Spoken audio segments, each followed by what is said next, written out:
I think I'm the last thing on the agenda today. I am going to take you through two topics. The first is the spring training test of the automated ball strike system, which will begin on Thursday. And the second is two relatively minor rule changes that we made for the big leagues this year. Okay, so ABS, which is short for the Automated Ball Strike System, is a technology system we've been testing in the minor leagues dating back to 2021. We first introduced it actually in the Atlantic League in 2019. We have made a lot of progress on the way the system works and also the way we weave the system into the gameplay. And we're at a point in AAA where we have a system that the players like, the coaches like, the umpires like, the fans like, and the next step in that process is to expose the system to our major league players and staff and umpires. So that is what we're going to be doing this spring. The goal of the test is to determine whether ABS is suitable for the major leagues and to identify any tweaks that we'd like to make for the 2025 season in AAA, where we'll be running it again in AAA. We will not be using ABS in the major leagues this season. The test will conclude at the end of spring training. All right, so here's how it works. It's pretty simple. Each team will begin the game with two challenges, and those challenges get retained as long as you're correct. So the pitcher, the catcher, or the hitter are the only players that are allowed to challenge. Challenges cannot come from the bench and cannot come from any other players. And they need to be made immediately following the pitch. We've told umpires 1 to 2 seconds is about the time that they should allow before denying a challenge. And once the challenge occurs, you'll see the umpire announce that a challenge has happened, and then we will play on the video board and on the broadcast a graphic showing the pitch location. So I'm going to give you an example of what this looks like. This is from a AAA game last summer in St. Paul, Minnesota. So the pitch is called a strike. The hitter will tap his helmet, that's the sign to challenge. The umpire will turn around, announce that the pitch is being challenged. We will then show this graphic, revealing the pitch location. So it's a ball, obviously overturned. The umpire will turn around, announce the new count, and off we go again. That's the whole process. So it's pretty quick. It takes about 17 seconds on average, although we got pretty fast toward the end of the AAA season last year. Hopefully we'll be a little quicker than that using the big league technology. But that's what I usually expect to see in the ABS games. We do not have the ability to run ABS in all of the spring training facilities. The ABS system requires a installation of a camera system that we just do not have in all of the ballparks. So the ballparks that are in blue squares here, or blue rectangles, are where we have the technology, and all of the games played in those ballparks will use the ABS challenge system for both teams. So here in Arizona, that's the 5 two-team facilities, and then in Florida, it's the facilities that host Florida State League games during the regular season. So all in, it's going to be about 60% of the spring training games will be played with this challenge system in place. Because of the different ballpark issue, not every team is going to get exactly the same amount of experience with ABS, but every team will get some experience getting the system, and obviously those that play in ABS ballparks will get significantly more. So I just wanted to say a word about 2 issues that have been sort of the most difficult for us in the testing process. The first is the format, what we call the format. How do you take this technology and weave it into the gameplay in a way that adds to the experience for fans, that minimizes unintended consequences, and improves the game as much as possible. So when we first started out with ABS, we were using it to call every single pitch. We were just basically replacing the judgment of the human umpire by telling him or her what to call in an earpiece, and that was that. And we had a group of people in baseball, players, managers, et cetera, that really liked that system. And then we had a separate group of players and umpires that really did not like that system. Felt like it just was too big a change for baseball, it was unnecessary, it was just an overreach of technology that we didn't need in the game. So what we came up with to compromise on that issue was this challenge system, where instead of running the tech to call every single pitch, we will focus the use of the technology on the handful of most impactful high leverage pitches over the course of the game, and we'll let the players decide which pitches those are. And what you'll see, this is a fan poll we did in AAA of fans that got to see all of these different systems, the human umpire, the full ABS, and the challenge, is that the challenge system was the first or second choice of almost every fan. In other words, it is a pretty good compromise between those two camps of, keep technology out of baseball versus, let's go full speed on ABS. And that result holds actually with the on-field personnel. So this is a poll of players and coaches in AAA who also got to experience all of these different options. Challenge was far and away more popular than using ABS for every pitch. You hear some very interesting reasons for that, one of which being some of the unintended consequences of completely replacing the judgment of the human umpire. Take, for example, the catching position, right, where a lot of the catcher's value is the way that they receive and present pitches to umpires, and that is completely eliminated, obviously, in a full ABS system.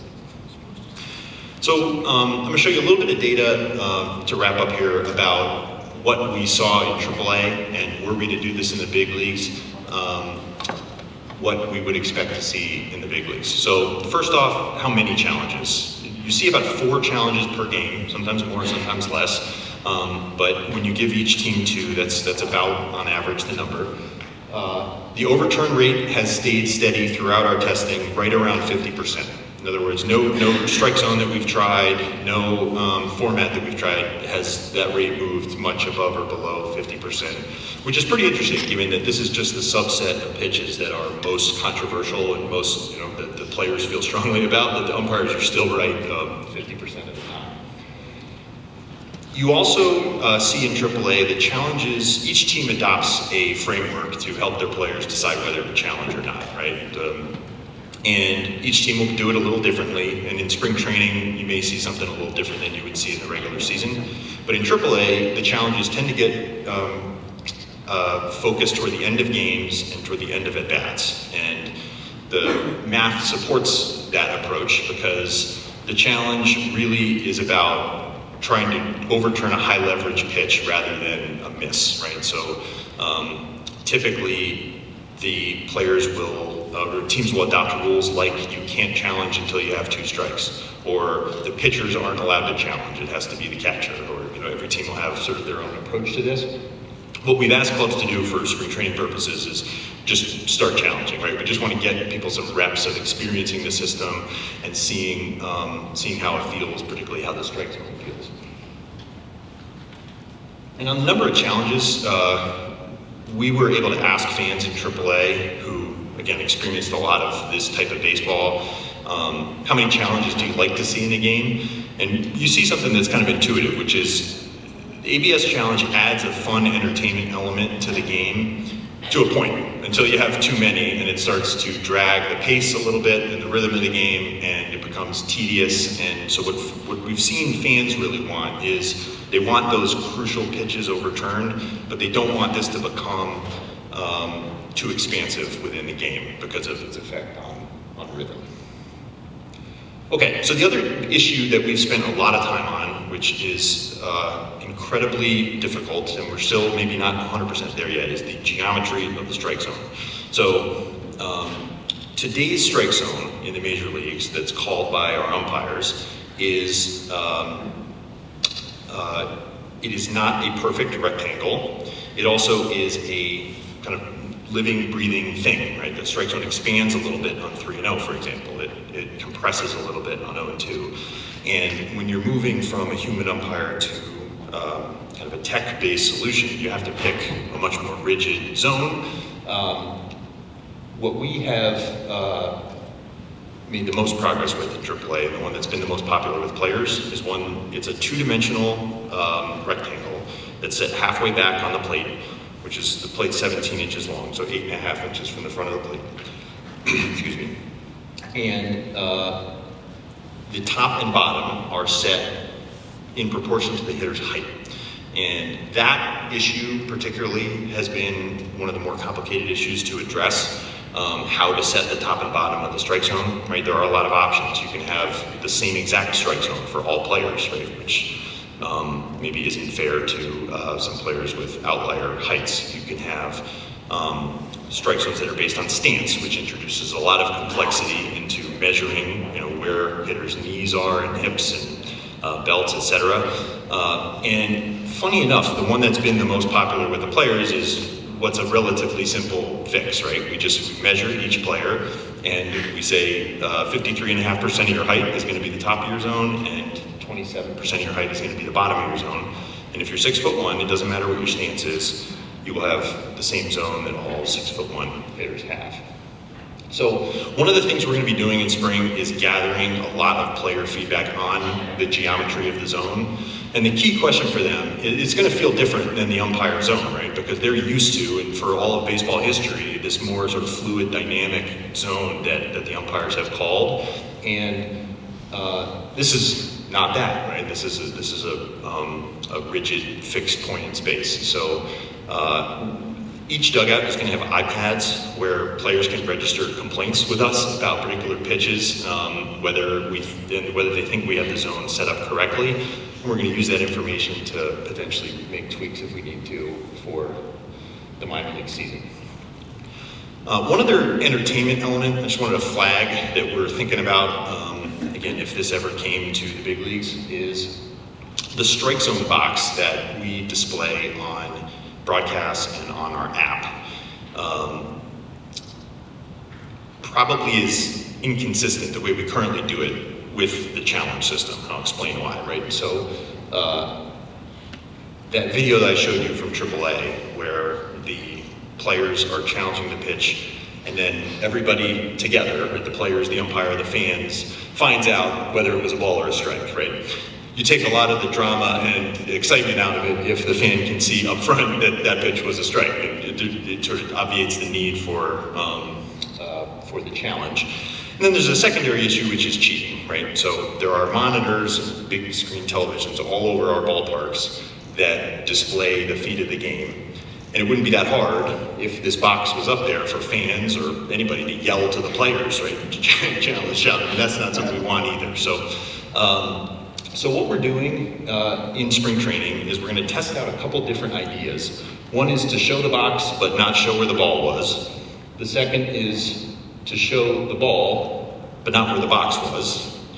And then the third is to remove some of the edges from the box and show, this has actually been done on some broadcasts, just the corners of the box. Again, just to try to address that issue. And we're going to mess around with a couple ideas in spring, but that's one other thing that we're going to be testing to try to identify the best way to do that. Yes, I'm happy to answer any questions anybody has. What would prevent it from being brought to the majors in 26? What are you concerned about? I think I know our process is going to be to digest the results of this test, speak to the players and the coaches, and then come back to the competition committee with a report on how this spring went. And I think that the task for me and my staff has been to develop a system that works well and that all of the various constituencies in baseball prefer to the status quo. I think we're there in the minor leagues, but this is a big step, obviously, as the commissioner mentioned, to the big leagues. Would teams get an extra challenge? Would teams get an extra challenge and extra innings, like we get extra mound visits? We haven't really addressed that issue in spring because we don't play extra innings, but Joe's here somewhere. He could remind me if we do that in the minor leagues. I think we do. We don't. Okay, it's 2 no matter what. Joe is our expert. Okay, it's 2 no matter what in the minor leagues. Yes, Jordan, right here. Sorry for misunderstanding about the strike zone box, but isn't that dependent on the broadcast? Isn't that at their discretion, or is that something that you guys would try and kind of overrule in terms of what kind of box? Because every broadcast shows the box. Has a different, yeah, right. So my understanding is they present the box based on data that we provide to them.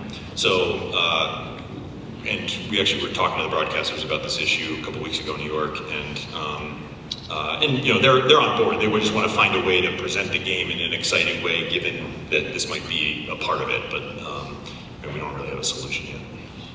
Or standing back to your left with Jeff. Could this be in the regular season as soon as 26? That would be the soonest, yes, but no guarantee that we would do it. Yes. What are your measurables that you're looking for to make that decision? So we're going to be looking at a mix of quantitative and qualitative factors. I think one of the biggest ones, as the commissioner mentioned, is what do the players and coaches think about it? I mean, just their experience with the system. Do they feel like baseball's a better game? It's more fair. It's it's putting the game in a better light. But we're going to look at the effect on gameplay, the effect on pace. We're going to talk to fans. We're going to talk to broadcasters. I mean, this is a pretty big decision for the game of baseball that we want to make sure to get everybody to weigh in on, including you guys. Has there been any conversation about implementing that all throughout the minor leagues so that they would have that opportunity before they reach the majors? Or would it probably be reversed, or would it be in the majors first before all of the minors got it? So we're going to have it in AAA in 2025 for sure. We have some technological limitations below that level where, again, it just requires this pretty sophisticated tracking system that we just don't have installed at the AA level and below. So, but it will be in AAA this year. Morning, first row on your left. I'll go to Trent over to your left. There we go. Oh, sorry. Sorry. It all comes out of the same speakers. That's right. Is there a uniform measuring for the players, like in cleats, in not? We've all seen listed heights being what they are, and will those be made public? Yeah, great question. So one of the glamorous sub-projects in this ABS test is measuring all of our position players in Major League Baseball, which we're doing the last couple days. We're going to be at Salt River tomorrow morning, measuring all the Rockies, and we have a way of measuring somebody's height that we feel like is going to be consistent and not subject to manipulation, which, believe it or not, is a concern. But yeah, we're going to get a fresh number for every position player at the big league level. We have a lot of it from AAA. We did it last year, but the guys who weren't measured will have those. Morgan, as you look at the strike zone box, how significant do you guys understand or kind of regard the strike zone box to be to the fan experience? Is there a sense of people really love this as it would be, or does it seem like it's more on the edges? I think that'd probably be a better question for the broadcasters. I think for sure, right, it makes sense that particularly for more casual fans, it gives some frame of reference for the strike zone and what is determining a ball and a strike. But those of us that live in this world all the time often are frustrated by it because it doesn't totally match the way that we evaluate umpires, and creates a perception among fans that the strike zone is something a little different than it is. Morgan in the left corner, Thomas. Yeah, the rule book strike zone has been when the hitter moves into the hitting position. Was there any thought of actually just getting the hitter in the hitting position and measuring that rather than the percentage? There was, and there are a couple different ways to do that. One option is to, actually this is the way we currently use to evaluate our umpires, where we actually have a staff of people that goes in every night after the games, and for every pitch all game identifies, based on the stance that hitter took for that pitch, where was the top of the zone and where was the bottom of the zone. And you can, in theory, use that data to create a unique top and bottom of the zone for each hitter. The problem with doing that is that there's a lot of opportunity for manipulation that doesn't exist today, right? If hitters know that the way I stand in the box on certain pitches is going to impact, my strike zone on next pitches, then, you might see some weird stuff on the field. So, and that matched with the fact that the height-based approach actually was more popular. We're going to start with this and see how it goes.